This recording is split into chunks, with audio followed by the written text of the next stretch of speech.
បើកវាប៉ុណ្ណឹងមកយើងចុចវាបើកចេញពណ៌បៃតងអញ្ចឹងមកជាការស្រេចអញ្ចឹងរកពេលបងប្អូន I never made it, but I know what it takes. I'm motivated by a mix of emotion. Got my statement. បាទសួស្តីពុកម៉ែបងប្អូនទាំងអស់គ្នាស្វាគមន៍ជាថ្មីជាមួយនឹង VTube ទៀតហើយថ្ងៃនេះ VTube សូមបង្ហាញពុកម៉ែបងប្អូនទាំងអស់គ្នានៅរបៀបបើកមុខងារមួយដែលធ្វើឲ្យការសន្ទនាទូរស័ព្ទរបស់យើងមានការច្បាស់ជាងមុន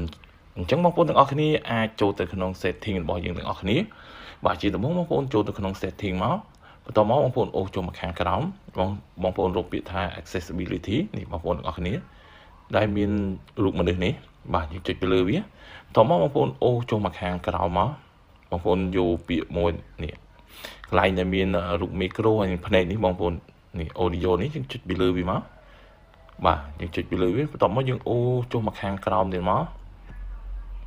បាទអូខេបន្ទាប់មកបងប្អូនយក add voice នេះបាទនេះកន្លែងខ្ញុំដាក់អូសនេះអញ្ចឹងបងប្អូនគ្រាន់តែចុចបើកវាប៉ុណ្ណឹងមក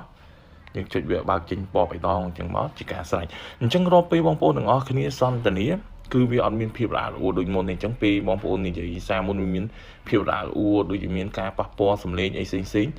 គឺពេលបងប្អូនបើកសំឡេងអាកន្លែងហ្នឹងមកគឺវាអាចសម្រួលធ្វើឲ្យវាច្បាស់លាស់ជាងមុនអីចឹងតើបងប្អូនទាំងអស់គ្នាបាទអញ្ចឹងវាសម្រួលឲ្យការនិយាយរបស់យើង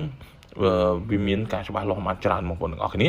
អញ្ចឹងការបង្ហាញរបស់ខ្ញុំក៏មានតែប៉ុណ្្នឹងដែរសង្ឃឹមថាពុកម៉ែបងប្អូនទាំងអស់គ្នាកំពុងតែទស្សនាវីដេអូនេះកុំភ្លេចជួយចុច Subscribe និងដាក់រូបកណ្ដឹងម្នាក់វាផងដើម្បីទទួលបានវីដេអូថ្មីៗជារៀងរាល់ថ្ងៃជាមួយនឹង VTube របស់ខ្ញុំបាទអូខេអរគុណច្រើនសម្រាប់ការទស្សនាវីដេអូរបស់ខ្ញុំមួយនេះ I never made it, but I know what it takes. I'm motivated by a mix of emotion.